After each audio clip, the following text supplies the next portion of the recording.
Isaías 45, 22. Na verdade, eu vou usar esse versículo apenas para ser um texto que eu quero usar para falar da Páscoa. Queria que você lesse comigo em voz alta o verso 22, todos juntos. Olhai para mim, sede salvos, vós todos, os limites da terra, porque eu sou Deus e não há outro. Vamos ler a primeira frase do verso 22. Olhai para mim e sede salvos. Há uma outra versão que diz o verbo no futuro do presente. Olharei para mim. Olhareis para mim e sereis salvos. Eu prefiro essa versão. Remete ao futuro. Remete ao futuro do que Cristo iria fazer na cruz, para Isaías, que viveu 700 anos antes de Cristo. Olhareis para mim e sereis salvos. Senhor, fala conosco esta manhã de Páscoa. Estamos alegres pela obra de Cristo, mas estamos ainda tristes em nosso coração por uma multidão que lá fora não te conhece. Não estamos felizes apenas por nós. Estamos contristados por ver multidões da nossa família, amigos, colegas de trabalho, que não conhecem a Ti. E que o Senhor tenha misericórdia de suas vidas, como o Senhor teve de cada um de nós. Que o Senhor se revele a eles. Traga a revelação do Evangelho ao seu coração, seus corações. E que eles possam, em breve, estarem juntos como igreja, se alegrando, celebrando o Cordeiro de Deus, que tira o pecado do mundo. Abra os nossos olhos, fala conosco, ministra as nossas vidas nesta manhã, no nome do Teu Filho Jesus, a quem oramos agradecidos. Amém. Você pode sentar. Esse é um dos textos que Isaías profetizou, profeta mais messiânico. O profeta que mais falou do Messias, da vinda do Messias, da segunda vinda do Messias e da morte do Messias. À minha frente está uma mesa que é apenas simbólica, uma mesa que todos os anos os judeus celebram, a Páscoa. Quinta-feira à noite nós estávamos numa vigília aqui na igreja, das 9 da noite até 1 da manhã. Foi um tempo muito bom. Celebramos, oramos por vários motivos. Mas naquela mesma noite, os judeus do mundo inteiro celebravam concomitante a Páscoa. Dia 18 de abril desse ano, eles celebraram o Seder, uma palavra hebraica que quer dizer a refeição pascal. Alguns elementos nesta mesa que estão aqui hoje estavam presentes na quinta-feira última. Em Mateus 26, você pode abrir a sua Bíblia, o evangelista Mateus narra a história do Evangelho, da vida e da obra de Cristo, e compartilha, em algum momento ali naquela passagem, que Jesus pediu que eles preparassem a mesa da Páscoa. Esta refeição da Páscoa não é uma refeição rápida de 15 minutos. Era uma refeição que demora mais ou menos 3 horas de relógio. Por coincidência, na quarta-feira dessa semana, chegou à minha residência uma assinatura de uma revista, que é a revista Morachá, uma revista judaica, que só podem receber essa assinatura se você for judeu ou um gentio que pede a assinatura, e quase é um caso de FBI, que para receber a revista tem que dizer o motivo por que você quer a revista, E ainda que não tenha conta no Banco Safra, tem que ser um gerente do Banco Safra que deu aval para te dar a revista. E eu a recebo todos os anos, são 4 edições por ano. Na verdade, o Safra é um dos pioneiros da revista, e juntamente com várias outras famílias de judeus, produzem essa revista, uma revista muito bem produzida, de qualidade, é uma verdadeira obra de arte, a revista, a produção. E eu recebi, e ali estava a refeição da Páscoa, o Seder. A revista vem em português, mas com vários termos em hebraico, uma grande produção. E naquele momento que eu recebi, lia, eu pensei nesta manhã da refeição da Páscoa. E me remeti ao Evangelho de Mateus, quando no capítulo 26, verso 17, diz, acompanhe: no primeiro dia da festa dos pães asmos, vieram os discípulos a Jesus e lhe perguntaram: onde queres que te façamos os preparativos para comeres a Páscoa? Aonde será a refeição? Aonde será o Seder? Aonde será o rito da Páscoa? E diz o versículo 18 que ele foi à cidade ter com um certo homem. Jesus mandou eles irem à cidade e dizer-lhe: o mestre manda dizer, o meu tempo está próximo. Em tua casa celebrarei a Páscoa com os meus discípulos. Quando nós olhamos para esta passagem, percebemos que Jesus celebrou o Seder da Páscoa. Mas o que estava por acontecer naquele dia é que cada um destes elementos que estão aqui, que estavam à mesa, no Seder da Páscoa, era tão somente para olhar para estes elementos e remetê-los a Cristo para que fôssemos salvos. Todas as vezes que Deus usou no Velho Testamento figuras que eram sombras de Cristo, a lição era olhar e remeter a Cristo, que um dia viria para que fôssemos salvos. Portanto, vamos abrir as nossas Bíblias no livro de Êxodo, capítulo 12. E o capítulo 12, o rito da Páscoa, instaurada por Moisés, não tem coelho, tem cordeiro. Não tem bacalhau, tem pães asmos. Não tem ovo de chocolate, tem ervas amargas.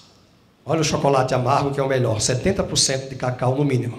É o melhor, né? Nessa geração de vegana, é o melhor.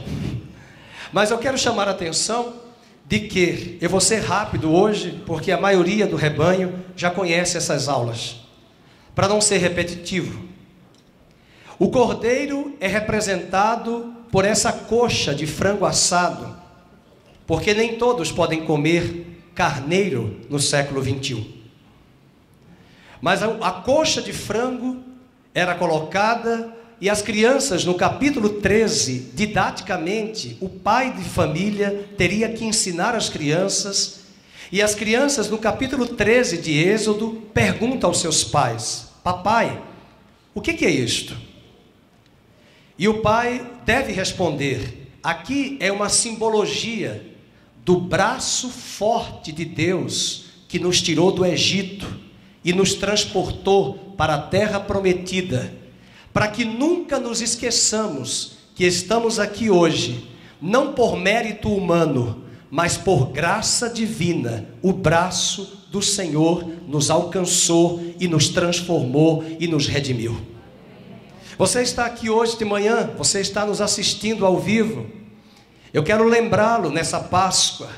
Páscoa nos remete que foi o braço de Deus que nos escolheu antes da fundação do mundo, nos chamou, nos redimiu, nos resgatou, nos transportou do reino das trevas, do engano, para o reino da luz do Filho do seu amor.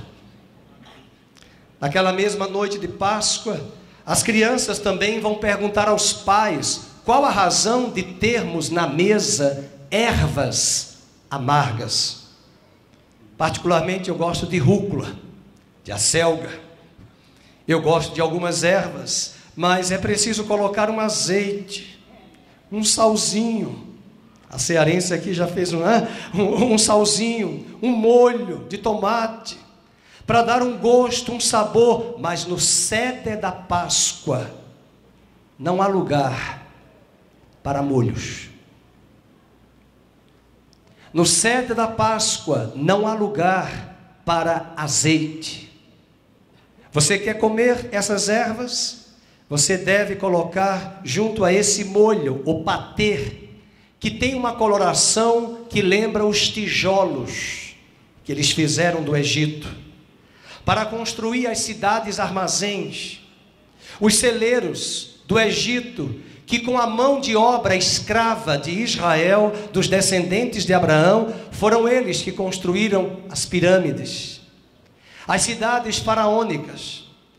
Numa época que não havia FGTS, CLT, sindicato, carteira, o povo oprimido, escravo, horas trabalhando. E as crianças perguntam: papai, por que nós temos que comer essas ervas misturadas nesse pote de água e sal? Não é azeite nem vinagre, é para emergir, para inserir, mergulhar essas ervas e comê-las com água e sal. E as crianças que sempre fazem perguntas, criança que não pergunta não é criança. É preciso responder às crianças da forma correta. Incomoda-me ver escolas cristãs celebrando a Páscoa com coelhos. É por isso que os judeus vieram morar em São Paulo, em Nova York, e tiveram que criar suas próprias escolas.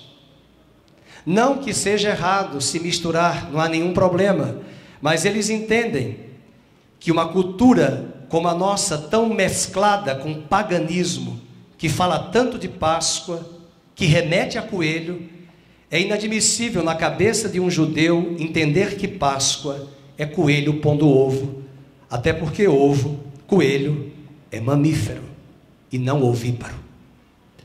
Além disso, as crianças fazem perguntas porque elas questionam e elas querem uma resposta.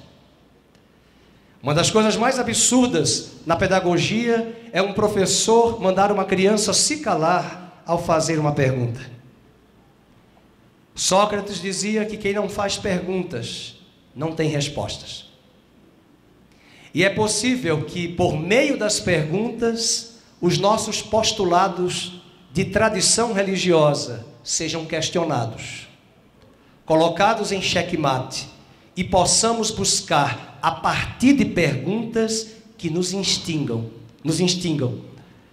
Essas perguntas podem nos trazer possíveis respostas. No capítulo 13 de Êxodo, você pode ler em casa. Por 3 vezes as crianças perguntam: o que é isto? E os pais devem lembrar, e eu quero lembrar hoje de manhã a vocês: a água com sal. Talvez vocês não consigam enxergar de longe as pedrinhas de sais, de cloreto de sódio, de sal que estão aqui. Esse sal e essa água é para lembrar a Israel das lágrimas que eles derramaram no Egito. Quando as crianças se apresentaram hoje de manhã, eu pude ver o filho do Roberto e da Nádia, o Miguel, ele tem um irmão que é Gabriel, o Miguel, que estava aqui, e na hora que ele começou a peça, não sei se você remeteu ao seu entendimento imediato o que ele estava fazendo, aonde ele estava, no Getsemane. Getsemane em hebraico significa prensa de azeitona. Esse é um lugar onde os sacos de azeitonas eram levados e eram prensados, moídos, para se extrair o melhor azeite. E Jesus foi moído e ferido pelas nossas transgressões, na Páscoa que ele nos instaurou. Mas a primeira Páscoa, Israel também foi moído, pisado, escravizado. E essa água e sal remetem às lágrimas de um povo que agora tinha um motivo nobre para celebrar o Cordeiro de Deus, a Páscoa. E isso nos remete à igreja do mundo contemporâneo. Nós estamos aqui, mas Deus sabe as lágrimas e os bastidores antes do nosso encontro com a maravilhosa graça de Cristo. E hoje você tem motivos para celebrá-lo e adorá-lo, mesmo que as lágrimas ainda se desprendam dos seus olhos e dos meus. Eis o Cordeiro de Deus que nos libertou, que nos transformou e mudou a nossa vida de cinzas em alegria.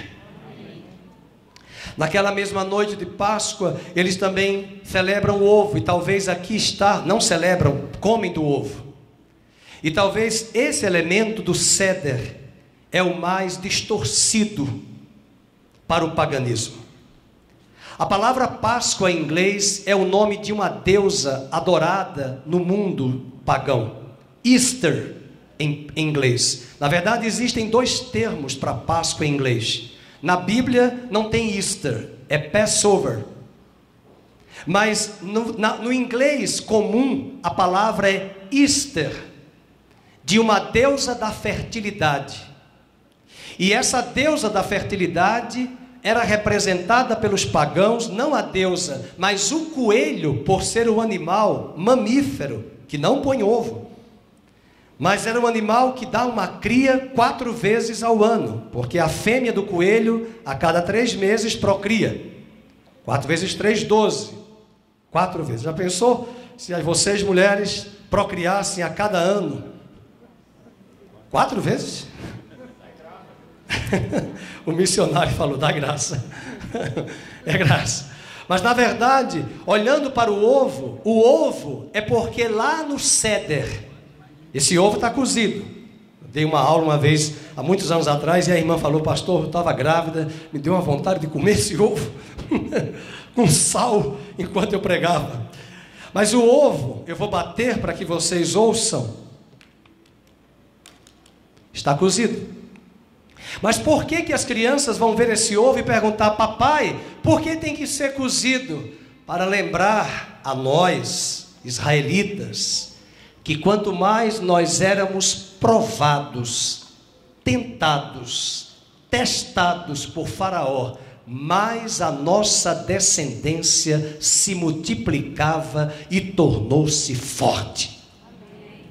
Isso mostra que as provações, as lutas, as tentações e todas as adversidades e tribulações que nós enfrentamos, Deus pode redundar todas estas coisas para o nosso bem. Deus pode multiplicar a nossa jornada, Deus pode nos dar força, Deus pode nos dar experiências, maturidade, exemplo, testemunho, através das adversidades. E não esqueçamos que esse ovo só está cozido porque ele foi levado às altas temperaturas do fogo. E o fogo na Bíblia é um símbolo de prova. E o fogo na Bíblia é um símbolo de provação. E é diante das provações que Lucas, que escreve o livro de Atos, no capítulo 14, diz que na viagem missionária dos apóstolos, principalmente de Paulo, ele diz, dizendo aos gentios convertidos, é necessário passarmos por tribulações para que o reino de Deus seja ampliado em nossas vidas. Hoje de manhã eu quero dizer a você que nos assiste, você que está aqui nesse espaço, não despreze as suas provas. Não despreze a sua vida marcada pela amargura, da dor, do sofrimento. Não despreze as lágrimas. Não se esqueça que é o braço forte de Deus que te sustenta, que te põe de pé diariamente.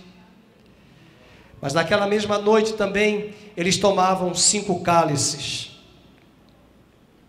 E cada cálice que os judeus bebem na Páscoa, comendo as ervas concomitante durante a refeição, é para lembrá-los de 5 verbos e verbos que mostram ações divinas em nossas vidas.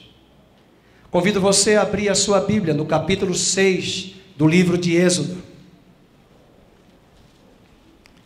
O capítulo 6 remete-nos, ainda mencionando sobre o preparo do céder da Páscoa, e eles usam esse texto para nos referendar. O capítulo 6, verso de número 2 em diante. Falou mais Deus a Moisés e lhe disse: eu sou o Senhor.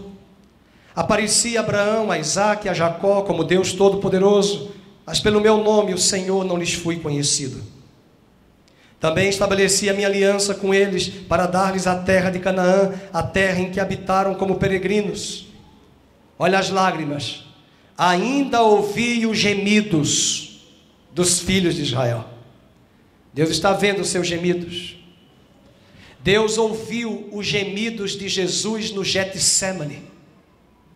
Quando Jesus estava sendo moído no jardim do Getsemane, a Bíblia diz que os anjos de Deus vieram e confortaram-no. E eu tenho uma certeza que o Espírito de Deus deve ter dito a Cristo como homem no jardim do Getsemane: vai valer a pena, porque você colherá após a ressurreição milhares e milhões de filhos para mim. Ontem eu fazia um discipulado de um homem que eu fiz um casamento recente. Pelo casamento nos tornamos amigos. Sua esposa já era crente em Jesus. Mas ontem eu não perdi a oportunidade de tomar toda a manhã e a tarde dando aula para ele no discipulado cristão, explicando para ele a frase mais bonita do Evangelho, que se hoje eu souber que amanhã é o meu último dia de vida na terra, eu vou pregar essa palavra. Jesus foi convidado para estar com os gregos. Os gregos gostavam de sabedoria. Seria mais ou menos hoje um convite a uma pessoa famosa para um café filosófico da CPFL. Talvez quem não gostaria de sair na revista, como o nosso presidente atual foi eleito uma das maiores personalidades do mundo pela revista Time 100. Há muitos que buscam esse tipo de holofote. Jesus foi convidado pelos gregos para um café filosófico. Os gregos faziam convites assim: faz de conta que o pastor Felipe é mentor de um grande café filosófico daquela época. Então, não era um café como hoje na CPFL, mas um evento público, numa arena. E se destacavam aqueles que tinham uma oralidade, uma persuasão no poder do seu pensamento, e eles entendiam que eles eram sábios, os outros, quando jogavam um enigma, e se você interpretasse aquele enigma, você é um dos meus. O convite chega a Jesus, e Jesus dá uma resposta enigmática, e eu brinco dizendo que eles caíram na profundeza das profundidades profundas dos mistérios de Cristo. O convite foi esse: os gregos estão te chamando. Filipe abordou Jesus, e Jesus dá uma resposta célebre: diga a eles que se o grão de trigo cair na terra e não morrer, não dá fruto, mas se morrer, dará muitos frutos.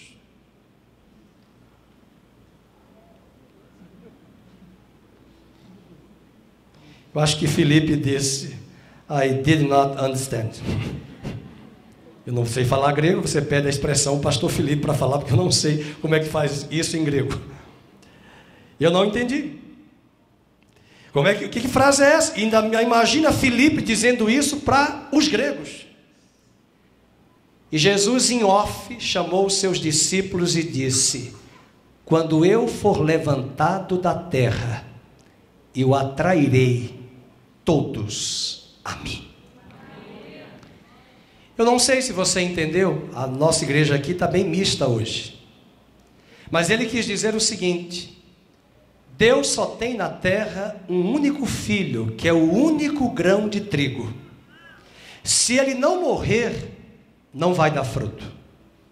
Mas se ele cair na terra como unigênito e matar o velho Adão, ali na cruz, ele há de ressuscitar como primogênito, como o último Adão, de uma nova criação. E esse primogênito gerará milhares e milhões de filhos após a sua ressurreição. E quando eu for levantado da terra, eu atrairei todos os homens para mim.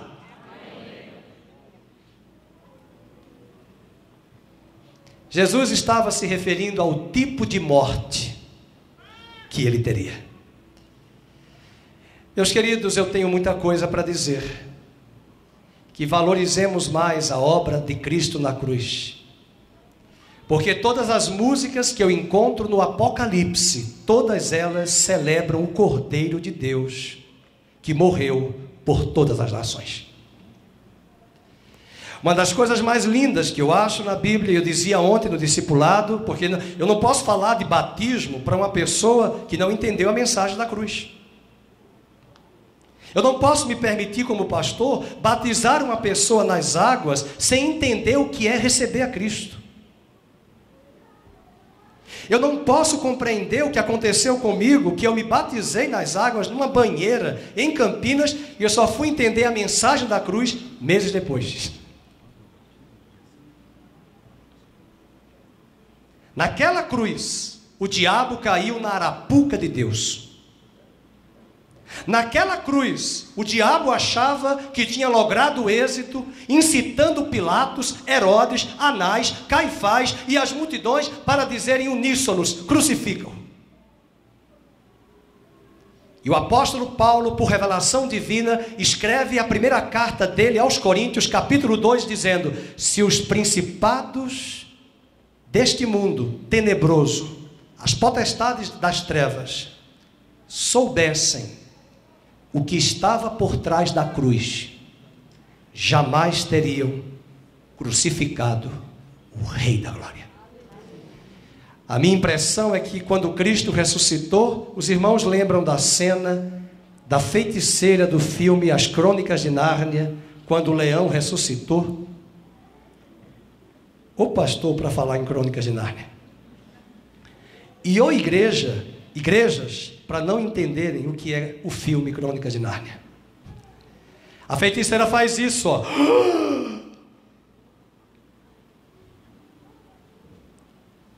O diabo pensou: eu matei um e gerei milhões. Mas na verdade o que a feiticeira ouviu do leão, que é Cristo, no filme, e o leão disse: está escrito nos anais de Nárnia que se alguém dos descendentes de Adão não tiver a mancha do pecado, pode dar a sua vida e reassumir o governo e o domínio de Nárnia. Na verdade, quem escreveu o livro foi C.S. Lewis, que era professor de Oxford de letras, de língua inglesa. Ateu convicto, se converteu a Cristo, escreveu o livro, e como ele era professor de literatura inglesa, colocou na literatura, em Crônicas de Nárnia, a mensagem da cruz. E a feiticeira fica estupefata, porque ela fica boquiaberta, porque ela olha e diz: mas como eu caí na arapuca? Eu contribuí para redimir Nárnia.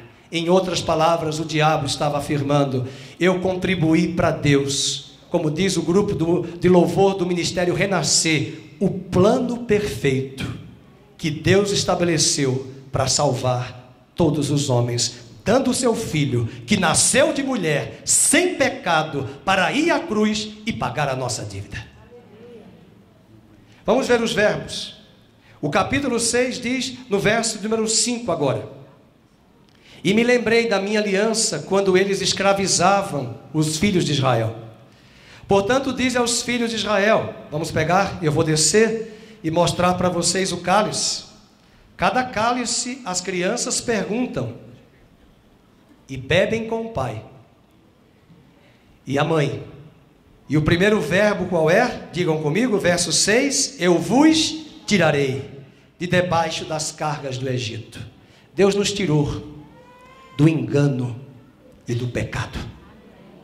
Deus nos tirou da distração, da mentira, das falácias, do engano deste mundo. O próximo cálice, rapidamente, verso de número 6. Eu vos livrarei da sua servidão, eu vos dou livramento. E a Páscoa é um lugar também de libertação. Além disso, o terceiro cálice é para lembrar, no verso número 6, e vos resgatarei. Percebam que tem um substantivo aí importante. Vos resgatarei com braço, o quê? E agora no terceiro cálice, porque os dois eram as entradas. Agora o terceiro cálice é para comer a coxa de frango e lembrar que o braço estendido de Deus nos tirou. Uma das coisas que me incomoda na cristandade contemporânea, o dia que eu aceitei a Cristo, não tem nada disso. O dia em que Cristo te alcançou e te resgatou. Foi Ele que te chamou. Foi Ele que com um braço te alcançou. E nós precisamos valorizar muito a forma como Deus alcança cada pessoa. Cada um aqui tem uma história de vida diferente. Como Deus alcançou você? Eu gostaria de saber, não vai dar tempo de eu ouvir todos vocês. Mas na porta vocês me contam. Aí eu saio 2 da manhã. Vocês me contam como é que o braço de Deus te alcançou.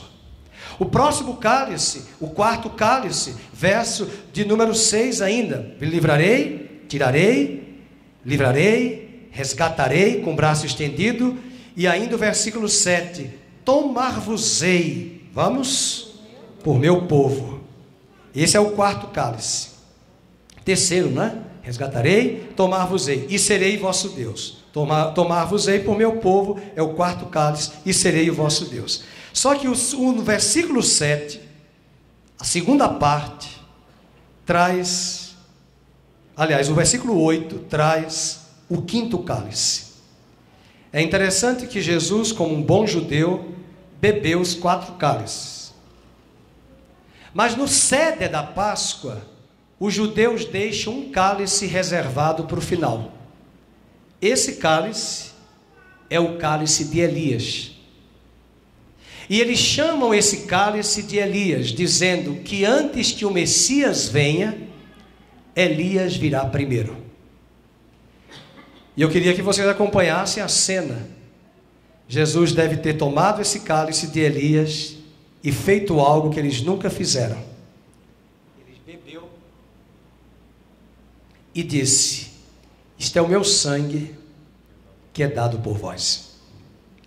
Eles devem ter pensado: como ele se atreve a tomar o cálice de Elias e beber? Acontece que João Batista, seu primo, já tinha vindo e morrido. E ele disse: João Batista é o Elias que havia de vir. Aqui está aquele que é maior que Elias. E quando eles tomavam o cálice, eles abriam a porta da casa e dizem, e eles fizeram isso essa semana: vem Elias, vem Messias, porque Malaquias capítulo 4 diz que antes que o Messias venha, Elias virá primeiro. Na verdade, alguns distorcem, infelizmente, essa passagem, crendo que Elias se reencarnou em João Batista. A Bíblia condena a reencarnação. Não existe reencarnação, porque Hebreus 9:27 diz que aos homens eles têm o direito de morrerem uma única vez, seguindo logo o juízo. Está ordenado aos homens morrerem uma só vez. Bem, se eu me reencarnei 10 vezes, quando eu chegar diante de Deus, eu tenho que apresentar para Deus 10 RGs. Um minutinho, que agora eu vou falar. Eu sou do RG 37235-503 da França, eu era escravo no século XVIII. Agora eu estou com o RG 37.428-301 do RG do Brasil. Agora eu estou com o RG tal. E um detalhe, com muito respeito, eu também lido com pessoas espíritas. Mas até eu mesmo estava no engano, e Deus abriu os meus olhos. Mas na verdade são tentativas dos homens buscarem respostas para justificar suas próprias ideologias, suas próprias crenças. E não falo isso num tom de arrogância, porque eu não sou o dono da verdade. Mas eu creio que Jesus é a verdade e Ele pode nos libertar e mostrar o caminho verdadeiro. Amém, queridos?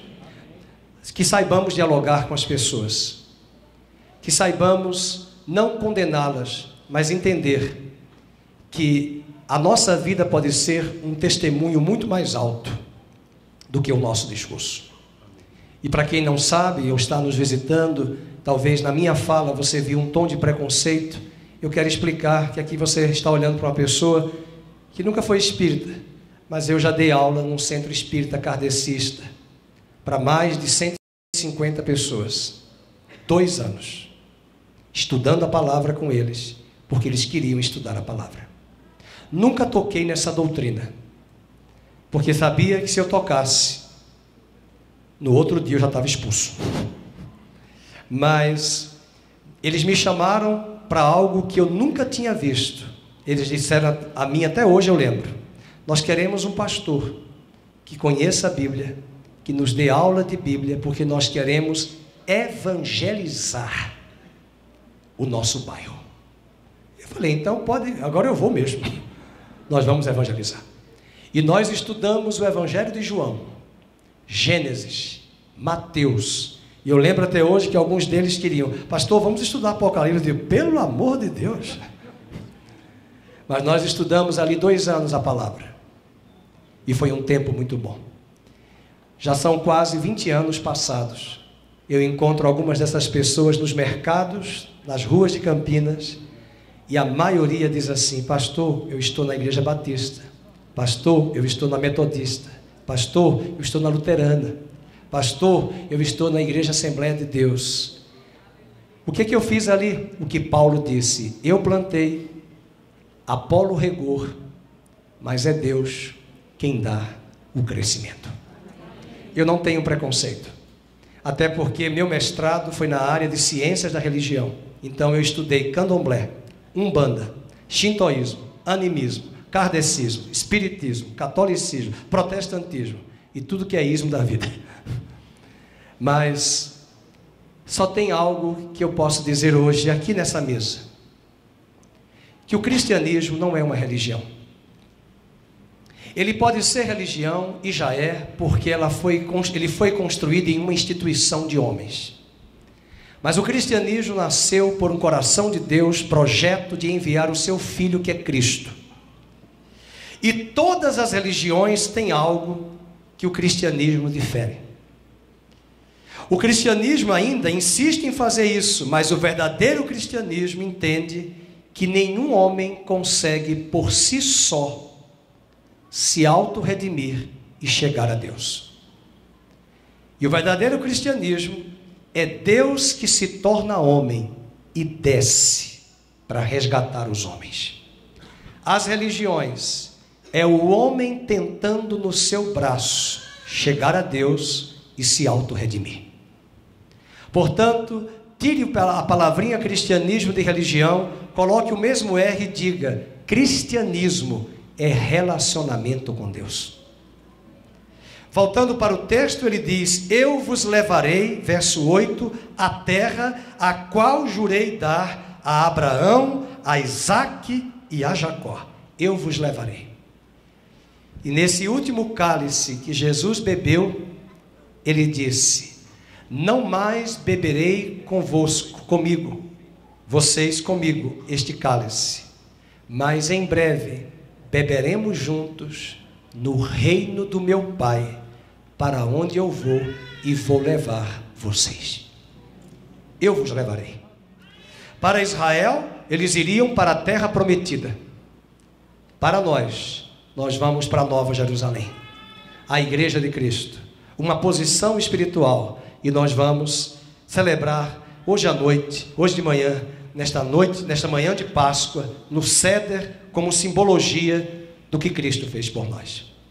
Mas eu volto para o meu púlpito e chamo a atenção de vocês para 2 passagens importantes do meu texto, que eu tinha lido hoje de manhã. Qual foi o texto que eu li? Olhareis olhareis para mim e sereis salvos. Abra sua Bíblia em Êxodo, em Gênesis, capítulo 22. Deus pede a Abraão para imolar Isaque no altar. Deus pede a Abraão para levar o seu filho da promessa, que nasceu sobrenaturalmente, porque sua mãe já era estéril, e Deus deu a ela esse filho, apesar de ser de um fruto de uma relação de Abraão com Isaque, com Sara. Gerou Isaque. Além de Sara ser estéril, Abraão já era avançado em dias.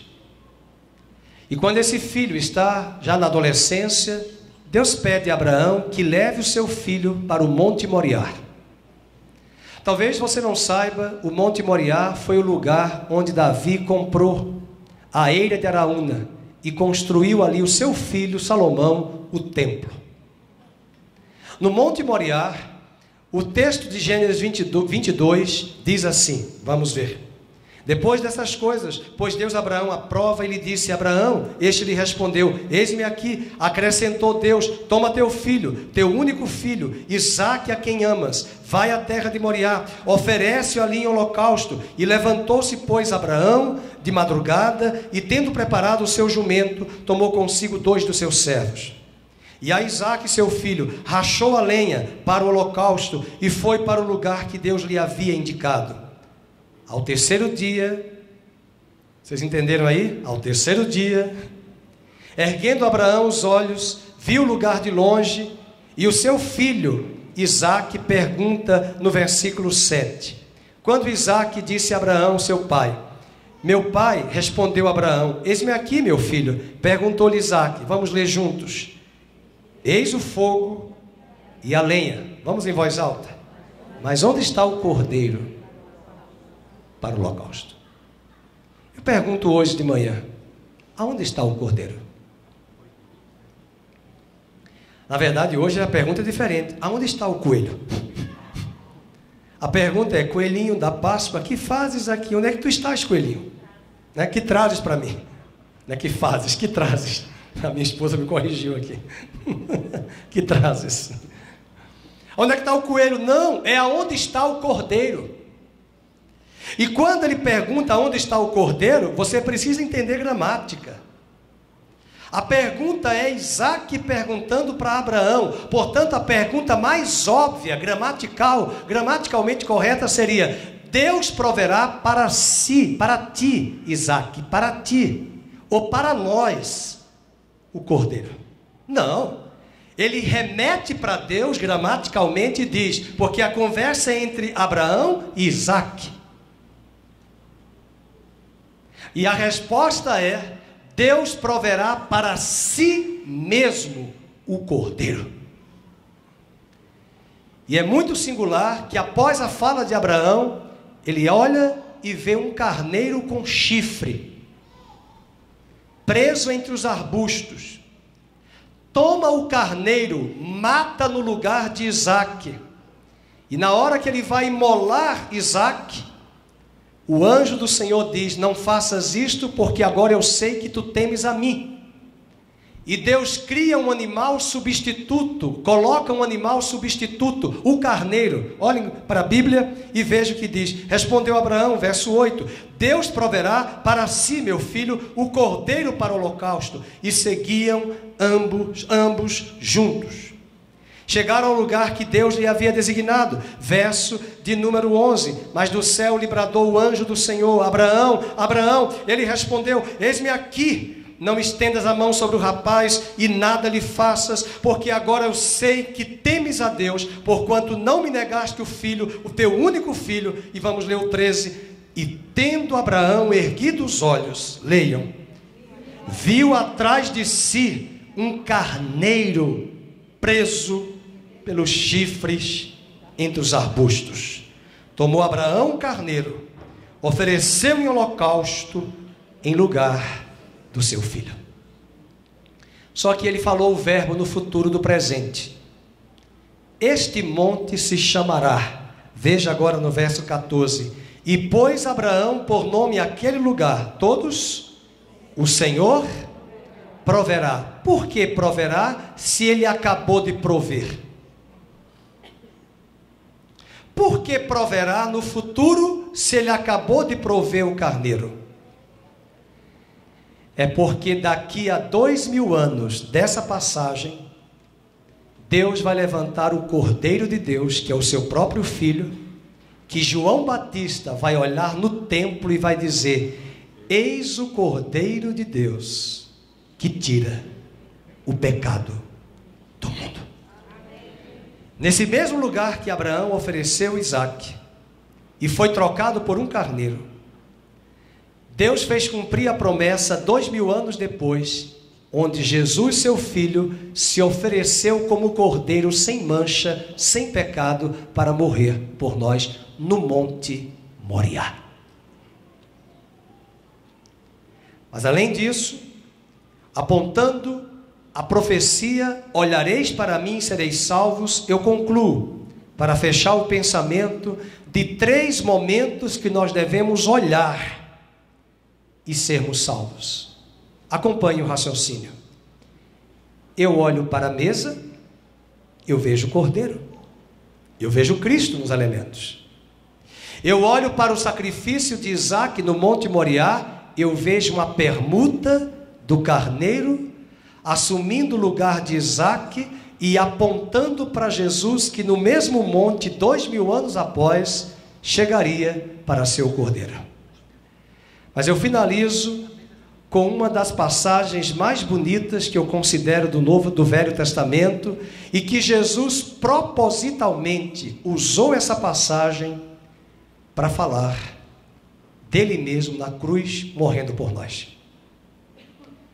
Aliás, quando eu estudava na área de saúde, eu perguntei a um professor de medicina por que na medicina, na odontologia, na nutrição, na enfermagem, todo símbolo é uma cobra envolta numa haste. Eu não vou responder a resposta que eu ouvi, nada tem a ver. Parece caso de piada. Mas ele não me respondeu e eu só fui entender quando eu me converti e li Números 21. Abra sua Bíblia em Números capítulo 21. E enquanto você abre, vamos lembrar Isaías 45, 22. Olhareis para mim e sereis salvos. Então vamos para Números capítulo 21.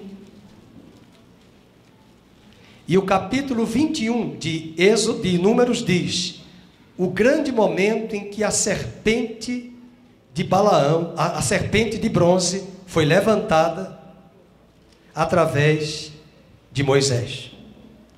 Vamos ler essa passagem, verso 4. Então partiram do Monte Ó pelo caminho do Mar Vermelho, a rodear a terra de Edom, porém o povo se tornou impaciente no caminho. E o povo falou contra Deus e contra Moisés: por que nos fizeste subir da terra do Egito? Eles vão murmurar. Versículo 6. Então o Senhor mandou entre o povo serpentes abrasadoras que mordiam o povo, e morreram muitos do povo de Israel. Veio o povo a Moisés e disse, vamos ler juntos: havemos pecado, porque temos falado contra o Senhor e contra ti. Ora ao Senhor que tire de nós as serpentes. Então Moisés orou pelo povo. E qual foi a prescrição divina? Vamos ver, verso 8. Disse o Senhor a Moisés: vamos? Faz uma serpente abrasadora de bronze, põe-na sobre uma haste, e será que todo mordido, agora vamos falar em espanhol, que a mirar, presta bem atenção aqui, não é que se ajoelhar, não é que subir o monte de joelho, aquele que estiver distante do monte e olhar para a serpente e a mirar, será curado. O versículo diz: e todo aquele que for mordido pela cobra, que a mirar, viverá. E fez Moisés uma serpente de bronze, e a pôs sobre uma haste, e sendo alguém mordido por alguma serpente, vamos juntos? Se olhava para a de bronze, sarava. Meus queridos, que passagem ímpar.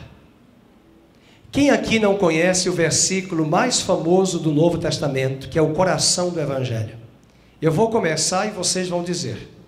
Porque Deus amou o mundo de tal maneira que deu o seu Filho unigênito, para que todo aquele que nele crê não pereça, mas tenha...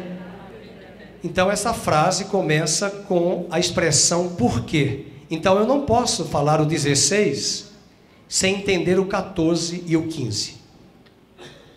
E em João 3,14 Jesus disse: e da mesma maneira que Moisés levantou a serpente no deserto, importa que o Filho do Homem seja levantado no madeiro, para que todo aquele que nele crê não pereça, mas tenha a vida eterna. Aí sim você pode dizer, porque Deus amou o mundo de tal maneira que deu o seu Filho. Então veja, Jesus se compara a morte dele, sepultura e ressurreição, à serpente.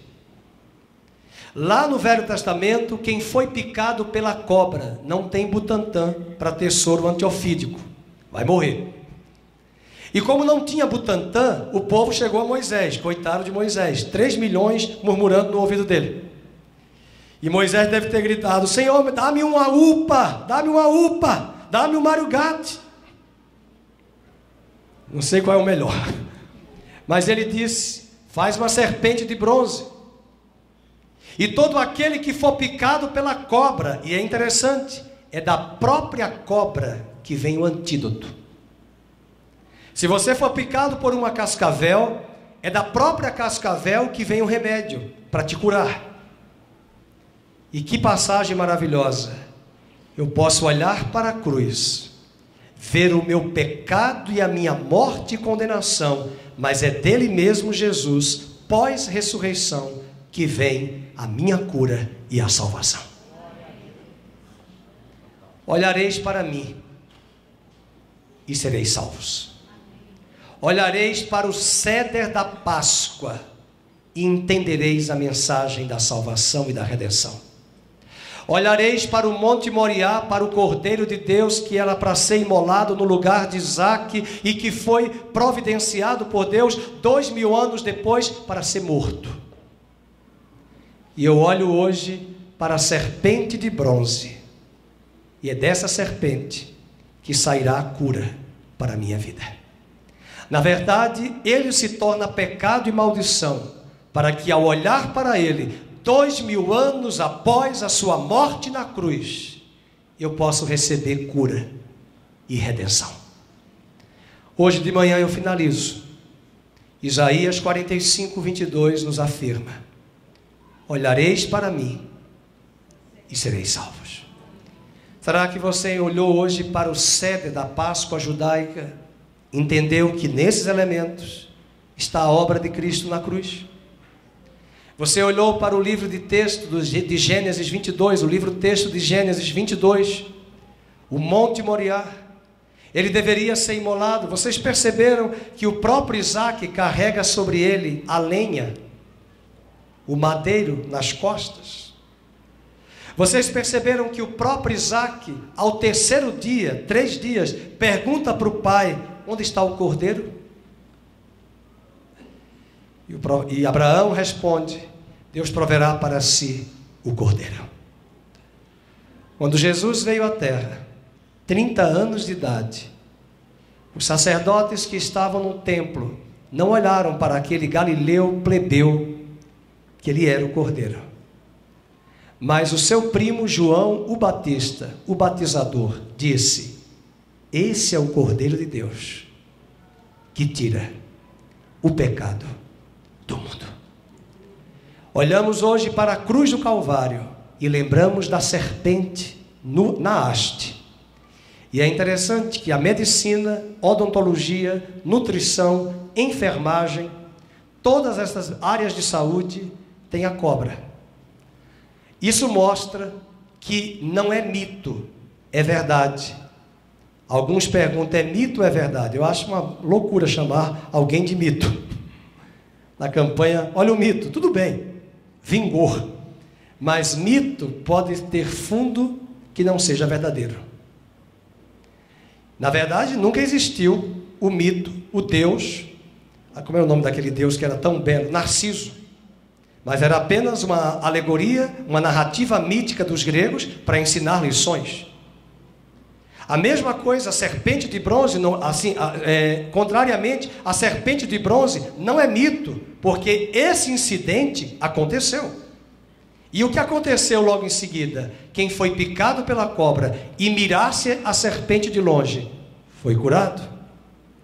E essa é a razão pela qual a medicina e a área de saúde entende que ela é um instrumento para proporcionar aos homens a cura. E eu finalizo dizendo, foi essa passagem tão inusitada que Jesus disse, e do mesmo modo que Moisés levantou a serpente, o Filho do Homem será levantado, para que todo aquele que nele crer e mirar na cruz, não pereça, mas tenha a vida eterna. Convido você a ficar de pé. Nós vamos sair para as nossas casas, vamos almoçar em família, a Páscoa, mas que você saia desse lugar celebrando o Cordeiro de Deus, que te libertou e te resgatou. Acredito que hoje você tem mais gratidão no seu coração. Olhareis para Ele e sereis salvos. Olhemos para o ceder, olhemos para a serpente na haste, olhemos para Cristo na cruz, olhemos para o Cordeiro no Monte Moriá. Ele proverá, mas na verdade Ele já veio a prover o Cordeiro.